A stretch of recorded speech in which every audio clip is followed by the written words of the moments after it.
Θα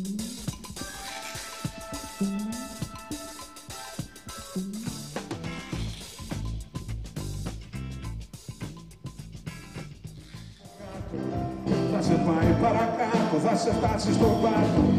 Οι άγγελοι ζουν στη Μεσόγειο. Στη Μεσόγειο ζουν. Οι άγγελοι είναι οι δικοί μας άγγελοι, ζουν παντού. Ποιοι είναι οι άγγελοι, ας πούμε, ο Μέση, ας πούμε, οι άνθρωποι που προσφέρουν χαρά, που προσφέρουν ευτυχία στον κόσμο, που προσφέρουν ο καθένας από τον τομέα του. Ο Πικάσο, ο Καζαντζάκης, αυτοί είναι οι άγγελοι. Οι άνθρωποι που ήρθαν στη γη για να προσφέρουν, ο καθένας στον τομέα του. Γι' αυτό σου λέω ο Μέση. Ο Μέση πιο πολύ έχω τη μέση μου. Είναι οι δικοί μας άγγελοι αυτοί και είναι αυτοί οι οποίοι μας κρατάνε ζωντανούς αυτή την τρομακτικά δύσκολη εποχή. Υπάρχει μία, όλα καλά. Αλλά ας πούμε ο Ανταμό, ο Χριστόφ, αυτοί ήταν άνθρωποι που όταν ήμουν ένα παιδάκι τους θυμάμαι σαν μυθικά πρόσωπα. Δηλαδή, Ψέματα λέμε, δύο χρόνια διαφορά έχουμε. Και εγώ είμαι πολύ χαρούμενος που συνεργάζομαι με τον Λαβρέτη, γιατί έχουμε μεγαλώσει με τα τραγούδια του. Και εγώ και η μάνα μου, οικογενειακά το θαυμάζαμε. Είναι τους πρώτους δίσκους που βγάζει και που έφτασε, είδες. Είδες το παιδί μου, άμα δεν έχεις θέληση. Άμα το ψάχνεις. Ωραία είμαστε, καλά είμαστε. Άκρονες, αυτό το να με ζηλεύει τόσο πολύ δεν οδηγεί πουθενά. Ναι, όχι μόνο. Ξέρεις, το λέω με αγάπη. Γιατί το λες. Γι' αυτό και παίζουμε. Έχουμε αυτό το κουαρτέτο επί σειρά ετών.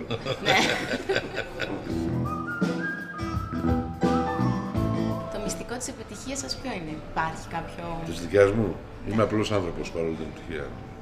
Δεν έχω. Της μεταξύ σας εγώ εννοούσα βέβαια, που συνεργάζεται. Το να με ζηλεύεις τόσο οδηγεί πουθενά. Γιατί το λες αυτό. Γιατί το λέω αυτό, γιατί τα λες αυτά όλα, επειδή βλέπεις τα τραγούδια που γράφω, επιτυχίες που κάνω ο κόσμος να πούμε τραγουδάει τα τραγουδάκια μου τα ωραία. Γιατί εγώ δεν γράφω. Κάνω συνεταιρισμούς με ξένους τραγουδιστές, τι ζηλεύεις. Εγώ δεν γράφω τραγούδια. Τι γράψεις. Επειδή δεν με αφήνεις να τα πω. Εγώ δεν σε αφήνω να τα πεις. Δεν με αφήνει παιδιά να πω την άπιστη να γίνει να πούμε εδώ. Πανηγύρι. Ο Αγλέωρας είναι μύθος το δασίτρικο μου στήθος. Μ' αγαπάς ή τζάμπα τρώω. Τι έχω γράψει. Τυχαίνει αυτό το πράγμα να δένει με έναν τρόπο. Εντάξει, είμαστε και έμπειροι τόσα χρόνια αυτή τη δουλειά κάνουμε. Δηλαδή τώρα να φτιάξουμε μια ωραία σειρά, ένα ωραίο πρόγραμμα, αλλήμονο, αν δεν μπορούσαμε. Πασχαλίδη. Απόψε θα σου ορκιστώ πως αγαπάω. Η ώρα 5 το πρωί. Εντάξει, είμαστε και φίλοι, ρε παιδί μου. Κανονικά, Αλλά και όχι. αυτό, ναι. Όχι, δηλαδή αυτό που λένε, ξέρεις, περνάμε καλά, θα είναι, ξέρεις. Πού να βρω ένα φιλαράκι όταν γυρνάω απ' τα πάλι και απ' τα ξενύχτια. Πού να βρω ένα φιλαράκι να μου πει πως μ' αγαπάει στα αλήθεια. Κάτι απογεύματα που χάθηκε στη σχολή.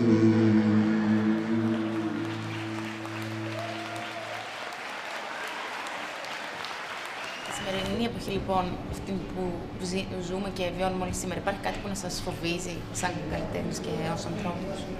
Κάτι που να φοβάστε, τι μπορεί να γίνει? Φοβόμαστε, ξέρω εγώ, αυτό μου κάνει περισσότερη εντύπωση που έχουμε δεχτεί αυτή την κατάσταση. Δεν υπάρχει μια εξέγερση όπως βλέπουμε. Εντάξει, δεν είπαμε να... Δεν είμαι και... Μας πέρασε για πόλεμο χάρης, αλλά τόσο αβίαστα πια, τέτοια τρομοκρατία και κανένας δεν μιλάει. Εγώ ξέρεις τι φοβάμαι. Τι φοβάμαι, δηλαδή, τι νιώθω, γιατί με έχει απογοητεύσει πολύ. Αυτή η φοβερή πολιτιστική κατάπτωση που τρώει ο Έλληνας. Έχει φτάσει σε αυτό το σημείο. Αυτό το πράγμα, το να μην αντιδρά κανείς πουθενά και σε τίποτα, είναι ένα αποτέλεσμα από αυτή την ηθικοπολιτιστική αηδία που βιώνουμε όλα αυτά τα χρόνια. Αν μπορείτε να το καταλάβετε αυτό. Γιατί όλοι είμαστε μέσα από το πράγμα και λειτουργούμε. Για την κόρη σας θα μας πείτε, που μένει στο εξωτερικό, θέλετε να γυρίσει σαν μπαμπάς, η έννοια σας να έρθει πίσω? Το ξέρεις αυτό. Είμαι πάρα πολύ χαρούμενος που βρήκε τον δρόμο της, να πούμε, γιατί είναι ένα κοριτσάκι 18 χρονών το οποίο πήγε στα χαμένα σε ένα πανεπιστήμιο στην Αγγλία. Μην ξέροντας τι πρέπει να κάνει. Με υποτροφία δεν πλήρωνε εμείς. Μπήκε Πες και αυτό, μη περάσουν για... Όχι, πραγματικά. Μπήκε σε μια σχολή καλών τεχνών. Αριστούχα μπήκε. Ενώ μπήκε για να ζωγραφίσει, αυτός ξαφνικά εμπλακεί με βίντεο, με κινηματογραφίες βέβαια. Και μου είπαν αυτοί οι καθηγητές ότι πρόκειται για ένα πολύ σπουδαίο παιδί και πολύ σπουδαίο ταλέντο.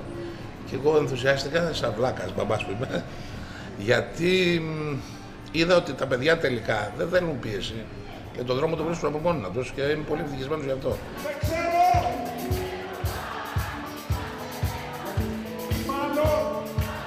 Αν θα γυρίσει ή θα μείνει εκεί, καλό είναι τα παιδιά να γυρίσουν στην Ελλάδα.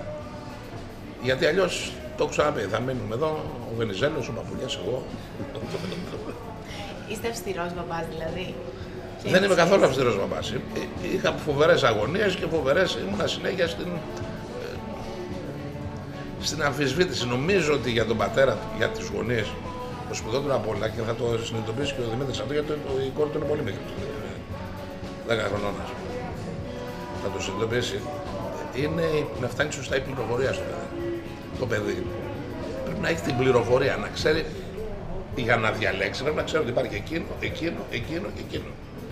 Από το πιο μικρό πράγμα που είναι η μουσική, που λέω μικρό εγώ τώρα σε σχέση με την καθημερινότητά σας, με τη βιοποριστική.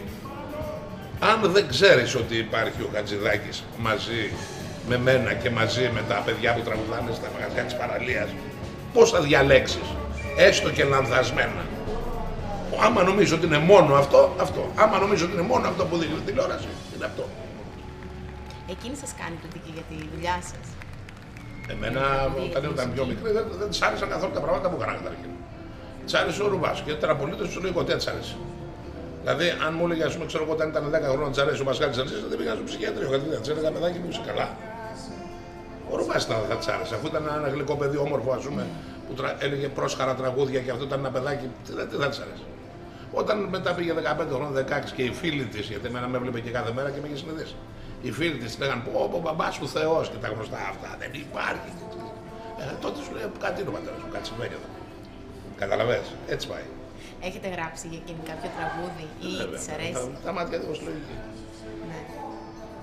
Αφιερωμένο εξαιρετικά. Μα για αυτή να είναι, και εκτός και δεν καταλάβαινα ποτέ τι εννοούσε.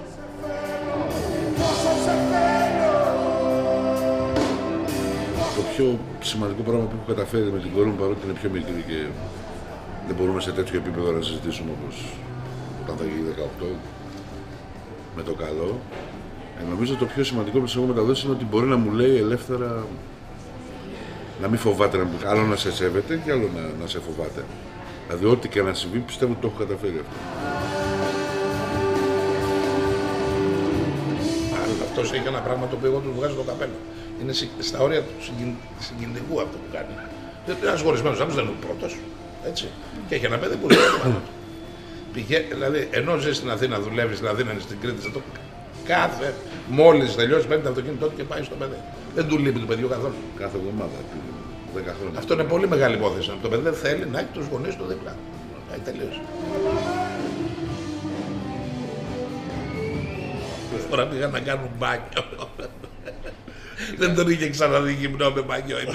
Ήταν 2 χρονών. Και μου είπε, μπαμπά, τι έπαθες? Χάλασε ο μπαμπάς. Λοιπόν, όχι, της έχω... Η αποκάλυψη της αλήθεια. Της έχω πει, ας πούμε, στα 4 της ότι... Ξέρω εγώ τη μητέρα σου δεν είμαι μαζί και πριν γνωρίζω ότι η μητέρα σου είναι παντρεμένος με άλλη γυναίκα, με κοιτούσε έτσι, στεναχωρέθηκε μια μέρα, αλλά μετά... Γιατί δεν μια χαρά τα καταλαβαίνουν όλα τα παιδιά. Θέλει πάντοτε την αλήθεια, η ειλικρίνεια και να έχεις μια αμοιβαία σχέση, να σε σέβεται, αλλά να μην σε φοβάται. Αυτό πιστεύω. Είναι πολύ σημαντικό. Και από εκεί πέρα έχει ένα καλό πράγμα. Είσαι μέγας. Δεν είναι.